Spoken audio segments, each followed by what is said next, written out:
찬송 부르겠습니다. 247장입니다. 찬송가 247장입니다.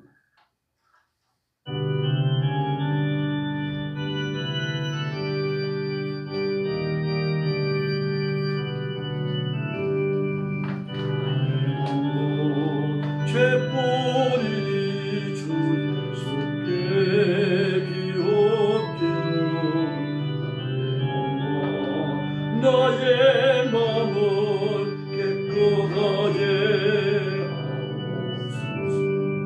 물가지고 날씨든지 불가지 못해보든지 내 안과 내 모든 죄 열어소서. 밝히시니 참 기쁘고 고마우나 원하오니 정결한 마음 주옵소서. 물 가지고 불가지 못해보든지 내 안과 바다에서 내 모든 죄 열어소서. 정결한 마음 그 속에서 신랑빛 빛이 오니 이러한 바 나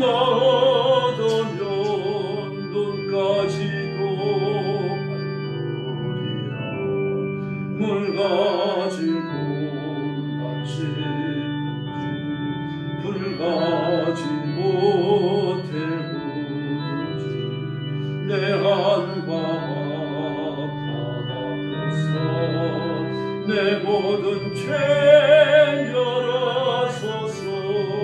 못된 행실 다 거치고 악한 생각 다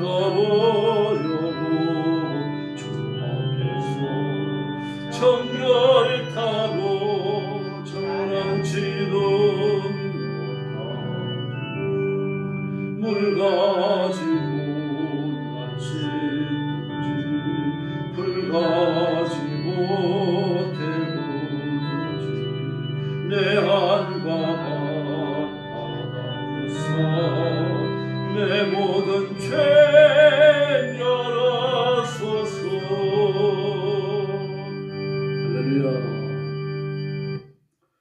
머리 숙여서 신앙 고백하겠습니다. 나는 전능하신 아버지 하나님 천지의 창조주를 믿습니다. 나는 그의 유일하신 아들 우리 주 예수 그리스도를 믿습니다.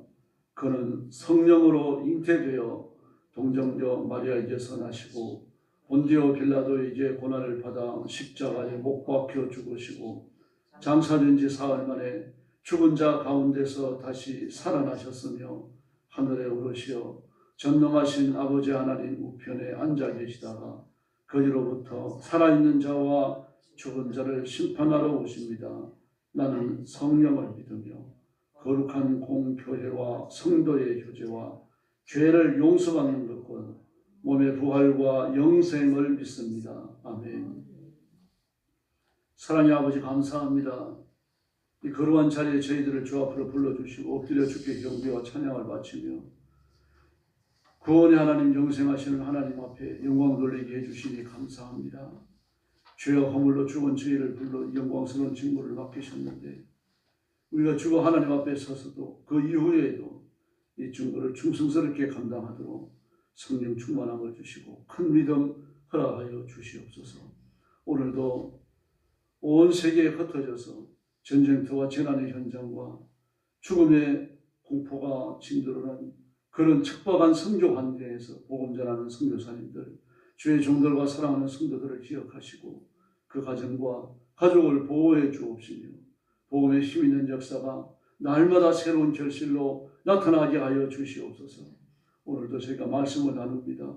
성령께서 말씀을 깨달을 지혜 주시기를 원하옵고 예수님의 이름으로 간절히 기도 올리옵나이다. 아멘. 하나님 말씀 봉독하겠습니다. 에스겔 39장입니다. 1절 말씀부터 제가 먼저 봉독하겠습니다.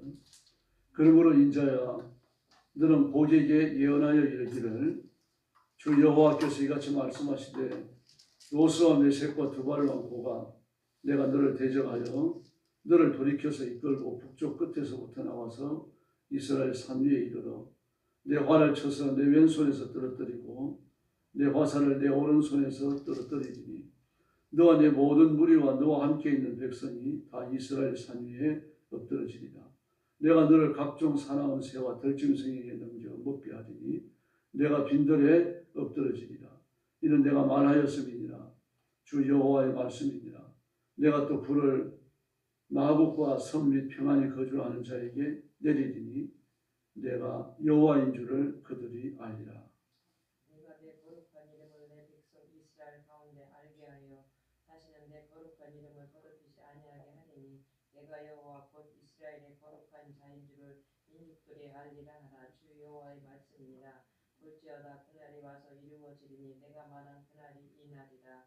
이스라엘 성읍들이 거주하는 자가 나가서 그들의 무기를 불태워 사르되 큰 방패와 작은 방패와 활과 화살과 몽둥이와 창을 가지고 7해 동안 불태우리라. 이같이 그 무기로 불을 피울 것이므로 그들이 들에서 나무를 쏘오지 아니하며 숲에서 벌목하지 아니하겠고 전에 자기에게서 약탈했던 자의 것을 약탈하며 전에 자기에게 늑탈했던 것을 늑탈하리라. 주 여호와의 말씀이니라. 그날에 내가 목을 위하여 이스라엘 땅 곧 바다 동쪽 사람이 통행하는 골짜기를 매장지로 주리니 통행하는 길이 막힐 것이라. 사람이 거기에서 목과 그 모든 무리를 매장하고 그 이름을 화문곡의 골짜기라 일컬으리라. 이스라엘 족속이 7달 동안 그들을 매장하여 그 땅을 청결하게 할 것이라. 그 땅 모든 백성이 그들을 매장하고 그로 말미암아 이름을 부르리니 이는 나의 영광이 나타나는 날이니라. 주 여호와의 말씀이니라. 그들이 사람을 택하여 그 땅에 늘 승냥하며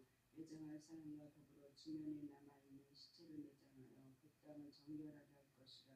7달 후에 그들이 살펴보되 지나가는 사람들이 그 땅으로 지나가다가 사람의 뼈를 보면 그 곁에 푯말을 세워 매장하는 사람에게 가서 하몬국 골짜기에 매장하게 할 것이요 성읍의 이름도 하몬이라 하리라. 그들이 이같이 그 땅을 정결하게 하리라. 주 여호와께서 이같이 말씀하셨느니라. 너 인자야, 너는 각종 새와 들의 각종 짐승에게 이르기를 너희는 모여오라. 내가 너희를 위하여 잔치 곧 이스라엘 산 위에 예비한 큰 잔치로 너희는 사방에서 모여 살을 먹으며 피를 마실지어다. 너희가 용사의 살을 먹으며 세상 왕들의 피를 마시기를 바산의 살찐 짐승 곧 순양이나 어린 양이나 염소나 숙성아지를 먹듯 할지니라. 내가 너희를 위하여 예비한 잔치의 기름을 너희가 배불리 먹으며 그 피를 취하도록 마시되 매상에서 말과 기병과 용사와 모든 군사를 배부르게 먹일지니라 하라. 주 여호와의 말씀이니라. 내가 내 영광을 여러 민족 가운데 나타나여 모든 민족이 내가 행한 심판과 내가 그 위에 나타난 권능을 보게 하리니 그날 이후에 이스라엘 족속은 내가 여호와 자기들의 하나님인 줄 알겠고 여러 민족은 이스라엘 족속이 그 죄악으로 말미암아 사로잡혀 갔던 줄을 알지라. 그들이 내게 범죄하였으므로 내 얼굴을 그들에게 가리고 그들을 그 원수의 손에 넘겨 다 칼에 엎드려지게 하였을 때 내가 그들의 더러움과 그들의 범죄한 대로 행하여 그들에게 내 얼굴을 가렸었느니라. 그러므로 여호와께서 이같이 말씀하셨느니라.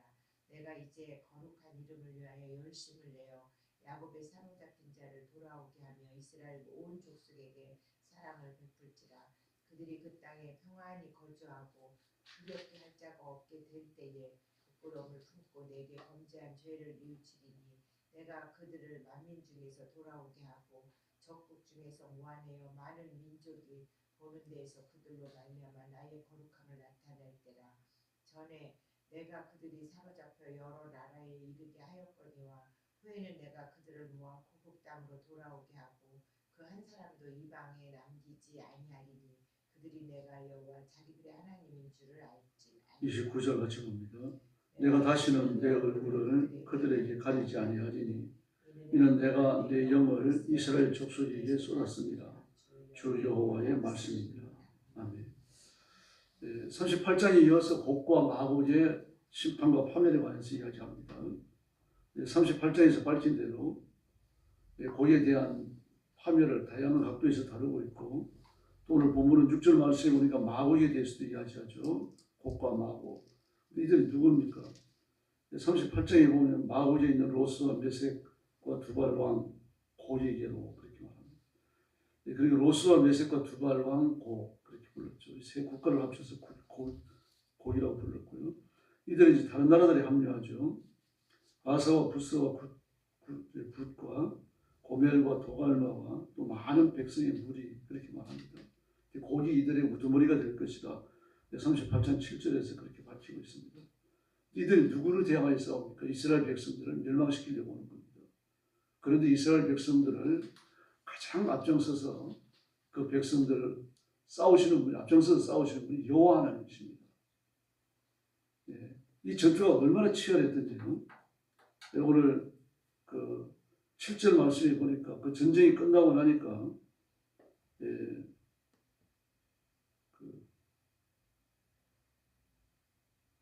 7절이 아니고요. 9절 말씀에 7해 동안 그때 사용되어진 활과 화살이요. 나무로 만든 거잖아요. 물론 활은 상하로도 만들고 그럽니다만 주로 나무로 많이 만들죠. 목공을 이 당시는 많이 썼는데 상하와 같이 그 독특한 그 강한 살을 멀리 날리기 위해서 저 코끼리 상하 같은 걸 쓰거든요. 근데 이런 경우는 뭐 돈이 많은 사람이나 또 정부들이나 일반 사병들은 그냥 목공을 쓰는 겁니다. 그게 쓰던 나무, 저 화살들, 활 뭐 이런 걸 갖다가 불을 피웠는데 7해 동안 그 땔감을 장만할 필요가 없이 이걸 7년 동안 땔감을 썼다. 도대체 얼마나 전쟁이 치열했으면 좋겠습니까? 그러므로 곡과 마곡이라고 불리고 그를 후원했던 그 러시아 이 서쪽 지역의 사람들, 터키 또 이쪽 흑해 지역의 국가들 전부 그쪽으로 자리하고 있거든요. 이런 국가들이 과연 아무리 많은 병사들을 모아갖고 온다고 한들 7해 동안 불태울 활과 화살을 가지고 왔겠나요? 더구나 이건 뭐 소에 싣고 말에 싣고 사람이 짊어지고 그래 가져와야 되는 거잖아요. 물론 이제 전쟁이 일어나면은 노무자들이 있어가지고 그 사람 전부 다 등짐을 지고 다 나옵니다. 그 병사들이 가는 전쟁터마다 그 무기를 짊어지고 가요, 같이. 무기가 파손되면 써야 되니까요. 네. 이게 얼마나 엄청난 전쟁이었는지 알 수 있죠. 12절에 보니까요. 얼마나 많은 사람이 죽었는지 7달 동안 시체를 처리했다고. 다니엘이 바로 이 전투의 규모를 본 겁니다. 알아놓은 거예요. 구약의 예언을 좀 주의하셔야 됩니다. 지난 시간에도 말씀드렸습니다만 예언의 말씀을 외치면 눈앞에 딱 이루어질 그 말씀만 외치는 게 아닙니다. 우리가 산에 올라가면은 그냥 산 2개, 3개가 막 중첩되어져가지고 계속해서 보이잖아요. 그런 식입니다. 그러므로 이 전쟁은 아마겟돈 전쟁을 바라볼 뿐 아니라 그 에피파네스에 의해 저질러질 무서운 이스라엘 백성의 3년 반 동안요. 그 대관람 전 3년 반 아주 일치하지 않은 기간까지요.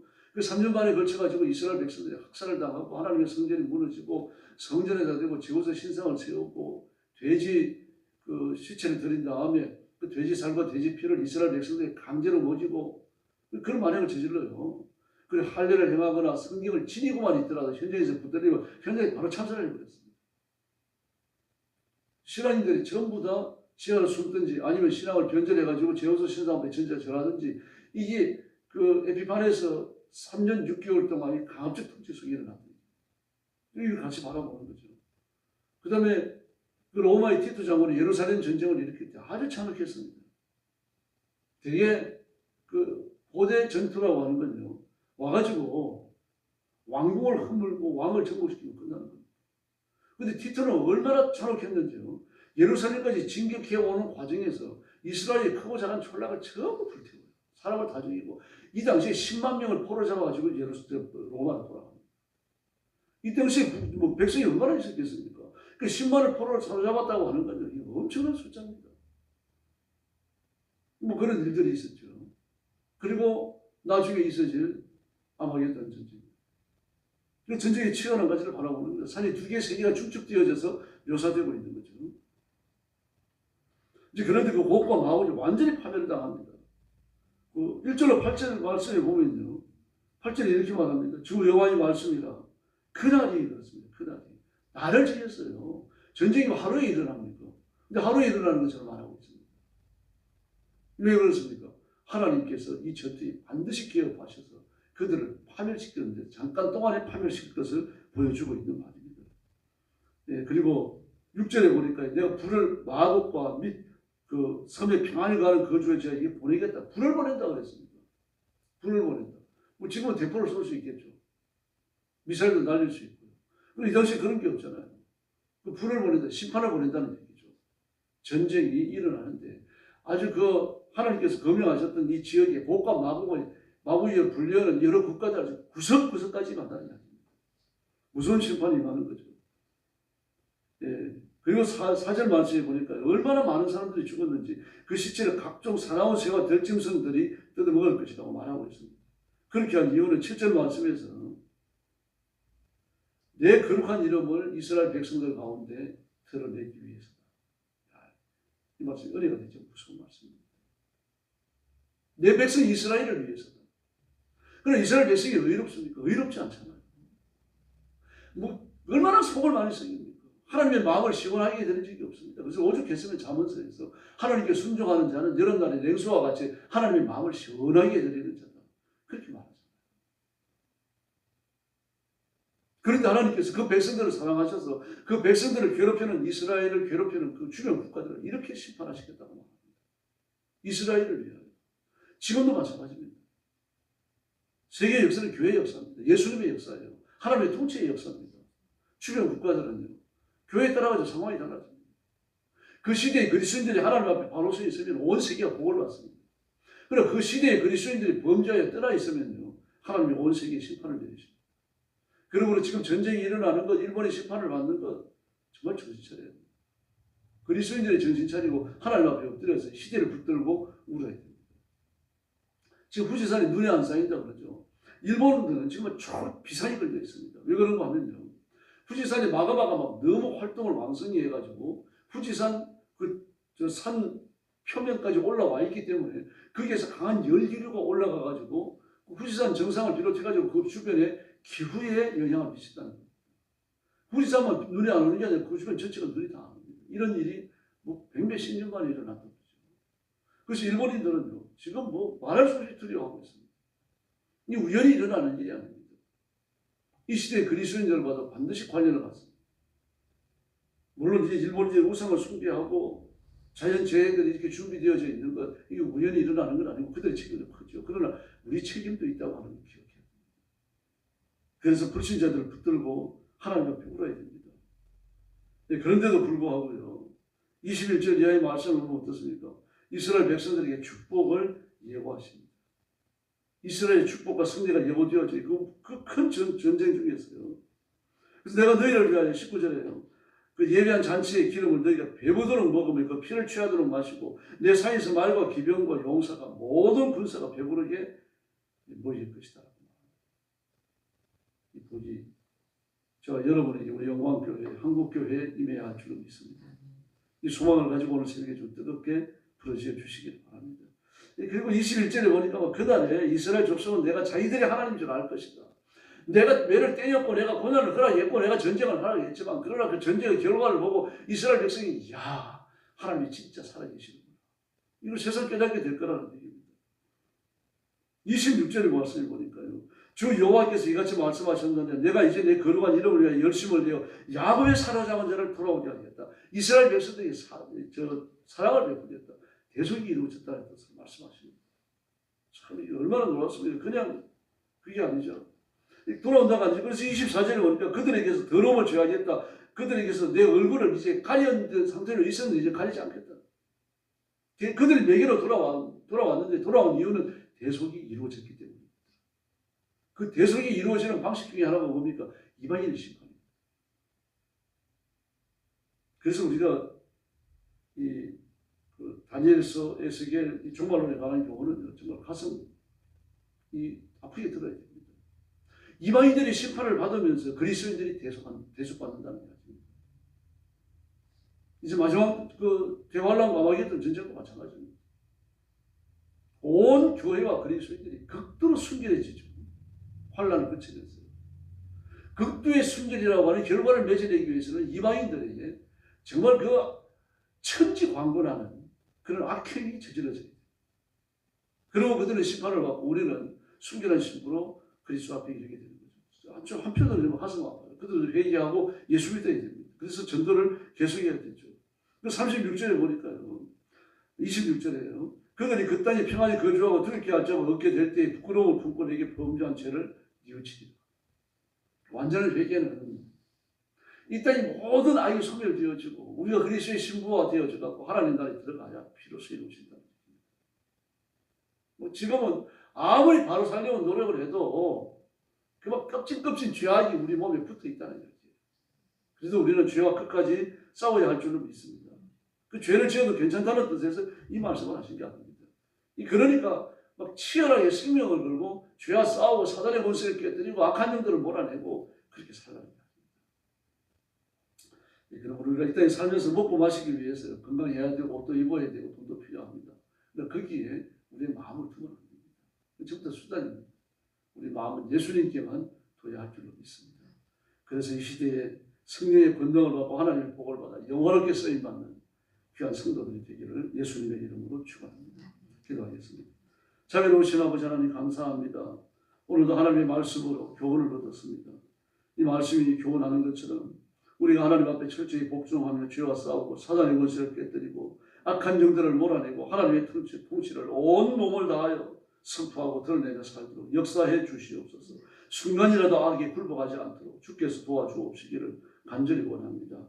자비하신 하나님 아버지, 오늘도 이 능력 받기 위해서 주 앞에 왔사오니 저와 사랑하는 성도들, 영상으로 예배에 참여하는 성도들, 잠자리에 들어있는 성도들까지 이 복을 주시옵소서.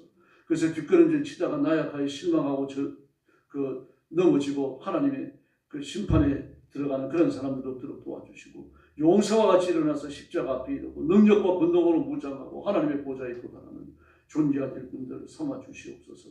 오늘 우리 성도들의 가정을 지켜주시고 가족들을 보호하시며 전도하는 하루가 되게 하여 주옵소서.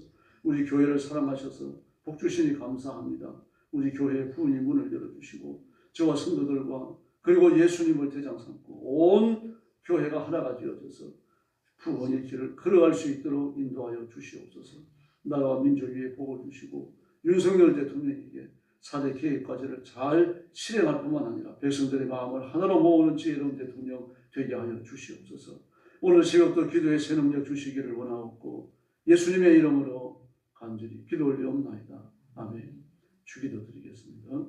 하늘에 계신 우리 아버지, 아버지의 이름을 거룩하게 하시며 아버지의 나라가 오게 하시며 아버지의 뜻이 하늘에서와 같이 땅에서도 이루어지게 하소서. 오늘 우리에게 일용할 양식을 주시고 우리가 우리에게 잘못한 사람을 용서하여 준 것 같이 우리 죄를 용서하여 주시고 우리를 시험에 빠지지 않게 하시고 악에서 구하소서. 나라와 권능과 영광이 영원히 아버지의 것입니다. 아멘. 합심 기도하겠습니다. 자비하신 아버지 하나님 감사합니다. 오늘 아침도 주의 거룩한 손길에 이끌려 주 앞에 나왔습니다. 하나님의 말씀을 받았고 이 말씀대로 살며 이 말씀을 이루며 살아가기를 원합니다.